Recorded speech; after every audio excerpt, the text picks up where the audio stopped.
What is going on, my super sandwiches? Rhymestyle here, and today I'm joined by Nano, English, joined by Nano for some Dragon Ball FighterZ talk. Not Dokkan today. We'll bring back Dokkan content later this week. We might try to do the freaking Trunks banner again one more time or something, but we'll figure it out later. I don't know about all that business, but look, as of right now, I'm saying no, but I know when I wake up tomorrow, my opinion is going to be different because I keep seeing these people tweet me their Trunks pulls, and it makes me thirsty. But side point. Today we're talking about FighterZ. Now, as far as what you see in the background, I have no idea what I have yet. I have a bunch of gameplay that I got, this past weekend when me and Nano were at Bandai playing Dragon Ball FighterZ, the newest build. And what I wanted to do today is kind of like hop into a quick discussion with my boy Nano because this is his first time playing it. On top of that, it'll kind of give you a better, more refreshing, I guess, experience and opinion of the game. Now, a couple things to point out. The beta is happening on June. September 16th through the 17th, which is a weekend. If you have not signed up yet, I will have two links in the description below. One for Europe and one for US. If you don't know which one to sign up for, just sign up for both. It doesn't really matter because they're going to avoid the ones that don't work with your country. So if you live like in Australia, Saudi Arabia, yada, yada, yada, yada, click Europe. If you live in North America, click US. I think that's how it works. I don't know. But just be safe. Feel free to sign up for both. But, if it's not the correct way to sign up for you, they're going to avoid it. And if you get picked, then there's going to be you're going to get an email with the actual beta code when the beta is happening around the 16th of September. So that's later, but for now, let's talk about the game. So, Nano, what was your first experience going into this game, and then actually the first time we were actually playing? Or I should say, when you took an L to me. I had to, you gotta talk. No. This is a fighting game, as you say. You've got to talk. You got to talk smack, man. Yeah, you have to. I mean, if you're not doing it, you're not playing fighting games right. What was your first opinion with the game? 100%. The first thing I think I said to you was, this is one of the most gorgeous games I think I've ever seen. I don't mean like Dragon Ball game. I don't mean anime, cel-shaded type game. I mean just straight up, when you see this game live in action, like even the YouTube videos, the compression, it just doesn't do it justice. It's funny you say that because I remember when you first walked into the room, because you got there late. You were like the last person to walk in because you had like a weird flight. And you walked over to the station that me and Afro were at, and the first thing you literally said wasn't, "Yo, what up? Hi, nice to meet you." It literally was, "Oh my gosh, this looks beautiful." Yeah, dude, because it literally like takes you back, just how like pretty and how like well they have recreated Dragon Ball in this game. Which I never doubted them, right? We played Guilty Gear, we played these other games, Arc Sys. I never doubted them, but it's just something different seeing that in person. So that was my first impression for sure. Now, I will say that this game is not going to be for everybody. You got your people who like to play the more casual games, whether it be 3D arena fighters like Xenoverse or the Raging Blast, Tenkaichis, and Budokais. And then you got your more hardcore games like Guilty Gear and Street Fighter, which a lot of you guys might not have played. But I feel like what they did really, really well, and I said this actually last time too when I first played FighterZ is like, it's not like one of those games like Street Fighter and Guilty Gear where it's impossible to pick up and just like, master everything. It's a little bit more easier to pick up, but at the same time, the learning curve is much more steeper. Or steeper, is that the better way to describe it? Or higher? Basically, you're not going to have a problem picking the game up and playing. You are going to have a problem like mastering it, but once you like get into the groove and really play, mastering it won't be one of those things that's too impossible to do. So it's like, the way the game is set up is it plays really smoothly. And anybody can get into it, and it's like those who spend the extra little bit of time mastering each character and setting up the perfect teams. That's going to make you like the better player in the game in the end. And I feel like once people really get into it and play for the first time, and I guarantee you guys, a lot of you guys who are doubting fighters, the second you play the beta, you're going to change your mind. Because again, the thing that you'll notice first is how beautiful it looks. What do you think about the brand new characters? I think they were all fantastic, and like the thing about it that I think is so cool. And I know one of the more controversial things has been the roster this, roster that, but I just think it's so awesome that playing all of these characters, and we could play, what could we play? It was 11 characters, am I right on that? Correct, 11 characters. 11. So we were able to play 11 characters, played them all moderately extensively, and they all have their own unique feel. They all feel like they're absolutely competitive, that like your Krillin isn't going to get like neglected, right? Like playing Krillin actually feels good, and like Afro was laying a beat down on me in one of our videos of Krillin, and I was playing with like what would generally be the overpowered characters like Goku, Vegeta, Gohan, Trunks, stuff like that. And that's so cool to me. Like I love that. And one thing to note real quick on what you were saying is I kind of feel like the way they built this game is if you're familiar with how Blizzard does their stuff and markets their things, is what Blizzard likes to say about their games is that they're very easy to pick up, very easy to hop in and to enjoy casually, but at the same time, you want to be good at it, you want to master it, it takes some actual time and skill, and I feel like that's kind of where this game's approach is going. I'm glad you said that about Krillin because I completely forgot. 16 is in this game, and for the first time in ever, he's actually fun to use.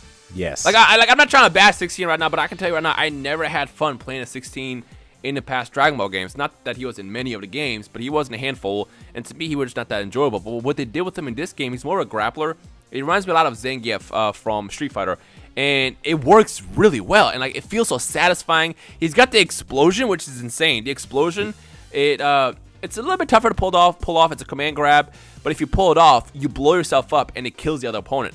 Now, It keeps you alive, which is kind of weird because you just killed yourself, but you blow yourself up, you survive with 1 HP, but then you can tag out, and if you tag out, you can basically heal up a little bit, or you can just do the burst and heal up a little bit more and keep fighting with 16, but I like that a lot because that makes it a very dangerous character to fight against. Another one is 18, and I think 18 is more controversial ones because 18 fights with 17, and the biggest critique that I saw this past week at Gamescom, and I guess the response from the internet, is a lot of people were like, oh, so does this mean we don't get 17? That's not confirmed yet, folks. It just, right now, 18's moveset features some of 17's attacks. I'm pretty sure at some point we'll have 17 revealed as a character as well, because I feel like with this game being based around the androids, it would be kind of weird to not have 17-2 as a playable character. Yeah. But even if he isn't, it's still like 18 is really, really fun, and that's what makes it like super unique, like being able to basically fight with another support character. Instead of having like 2 characters supporting, you now have 3, which is like something that makes the other player that you're going against have to be like very, very weary of. Again, we don't know if 17 is going to be as a standalone character in the game or not yet. I'm sure he's going to be because he has such a unique fight style, and I feel like it would go perfect with a game like Arc System or like Dragon Ball FighterZ. And Arc System Works, they really like to dig into like the different kind of characters. So for that, still up in the air. But I want to quickly address that real fast. Now, Trunks. Can we talk about my boy Trunks real fast? Yeah, I didn't want to hop right into Trunks because let me tell you, I really think that was my favorite character from this build. I just something about him, his combos, his fluidity, just everything. Plus, you're using Trunks' sword. Like, just stepping back from the fighting game mechanics and everything else, just in the Dragon Ball realm, you're playing as friggin' Trunks with a sword. Are you kidding me? Yeah, that's just fun, man. It's just fun. Yeah, what I like about Trunks is a bit more nimble, and me and Maximilian were talking about Trunks. He is not an easy character to pick up. You know, I like past games where we can pick up Trunks and get immediately into mastering the character. Trunks requires a lot of mastery, because his timing's a bit different. He features, he has like a backflip, which is really cool. If you time it right, you can actually avoid a lot of attacks with it and go into quick counters. And that backflip, I feel like, is going to be amazing once you like really learn how to play with Trunks. But what Trunks does really, really well is he is a really good team player. So, for example, I can start by move where I have Goku jumping and doing some damage, and I can switch over to Trunks and have Trunks do some damage with the sword, like do like a quick burning slash or something, or vice versa, set up some attacks with Trunks and then tag in someone else, and then, you know, get into some air combos and stuff. Like, Trunks is a really fun character to use, and I can officially confirm that Heat Dome, which is his level 3 ultimate attack, is a command grab. If you time it right, you can do some crazy counters with that if you were really fast with the inputs. So, for example, let's say I'm over here fighting Nano, and I'm pretty sure I've done this to you. I don't know. I don't remember, but I'm sure I've done something like this to you. Nano, let's say Nano theoretically is right next to me, and he tries to pull off a Solar Kamehameha with Cell, which requires a second of startup time. If he does that, I can quickly go into my Heat Dome and grab it, just toss him in the air, and just blast him away. So like completely cancels my Kamehameha or whatever it might be. It's fast. It's super fast. You know. And then you have characters like Gohan and Cell, who are a little bit slower and kicking off their level 3 ultimates, but you know. Again, Trunks is a great character. And even Krillin surprised me. What scared me about Krillin at first is I thought that his sensu bean ability might be kind of overpowered because, like, being able to heal your team is kind of a big deal in a game where health matters. But it's random. Like, every time you toss out, you know, your sensu bean, it could be a rock. Yep, it could be a rock. It could be a bad sensu bean as well. And it reminds me of False in Guilty Gear, where it's just anything tossed out could be random.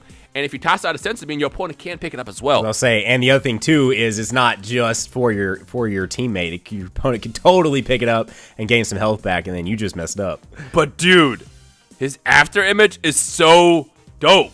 So this is the first game that actually pulls off after image in a really well way. In the past game, after image was more of a counter, where basically if someone activates after image and you attack them, they just kind of like pop up behind you, right? This game, you actually create an after image, like let's say clone. It's not really a clone, but let's call it a clone. You create an after image clone, but you can decide which one is you. So you can actually fake out your opponent. You can toss out fake after images at your opponent, and then they'll think, oh, you know, that's the real version of you, and they'll might try to attack it, in which case you counterattack. Or you can just leave the after image behind you, but be the one that actually jumps and attacks. Like, it's a guessing game, and I love that a lot. I feel like learning Krillin might be more difficult, I guess, characters in the game, just due to the fact that that after image is very, very tricky, and it's kind of a guessing game. But I feel like those players out there, especially the ones who love Krillin, once you pick them up and you learn how to perfectly use the after image in the right situations, that is going to be clutch. On top of that, his Destructo Disc level 1 is amazing because you can keep tossing them. Let's say you have 7 key bars, right? And you toss a Destructo Disc, you can do 4 more as well. Like, foo, foo, foo, foo, foo. Like, it's incredible. I love it. So, basically what we're saying is this game is just, it's getting better and better. It is. And yeah, like there's a couple things that they fixed, slash patch, slash nerf, whatever you want to call it, since the E3 build, which also shows that they are paying attention to what people are, you know, saying in regards to those who played it. And I feel like once the final game comes out, it's going to do wonders. The fighting game community is going to eat it up. You're going to see this in tournaments. You're going to see this at EVO, which is insane for a freaking anime game. And on top of that, I just feel like, you know, as a Dragon Ball fan, with how gorgeous the game looks, it's like, it's just eye candy. Perfect eye candy. But yeah. So, I guess, in the comment section below, let us know your thoughts, I guess, based on, you know, the gameplay that me and Nano and Afro posted, as well as anything you might have seen this past week. Any other questions you might have, we'll do our best to answer. You can also tweet at us, at AfroSenju, Rhymestyle, Nenogenics. But we're excited, and I gotta say, you know, I was hyped before, but I'm hyped even more right now. Yeah. And that says something. I'm dying to play this game, dude. I've been obviously, you know, editing, working with our footage and stuff, and I'm just like, I need this game in my life right now. Like, I want to play it so bad, and I haven't had that urge for a game like that in a long time, and it's awesome. Dude, it's awesome. I was talking to Hell Pockets, which is another guy. He's a fighting game guy. He does KOF. Who I was talking to him the other day, and we were talking about how, like, we were both just sitting and editing our videos and just like studying what the other opponent did, studying what we did wrong. So instead of just a normal editing video and then export and done, we were literally sitting paying more attention to actual gameplay than focusing on the editing, just because we want to be able to kind of figure out what we did wrong to get better next time. This is what that kind of game, this is what that game brings out of you, and I love that. It's incredible. But with that said, you know, like I said, the game is getting better and better. So in the comment section below, before I end it, I do want to ask one quick question. I asked this the last couple times. I'm asking again. If you have one character so far that has not been revealed that you would love to see in this game, who would that be and why? Let me know your thoughts on that character in the comment section below. Anything else, Nano? I think that's about it, man. I think we hit everything I wanted to talk about. That's about it. With that said, hashtag FighterZhype all over the comments. If you're excited, leave a like if you had fun, if you're looking forward to this game, and I guess we'll take it from there. We hope you enjoy the rest of the day. It's been Nano and Rhymestyle. We'll see you guys in the comment section below. Peace.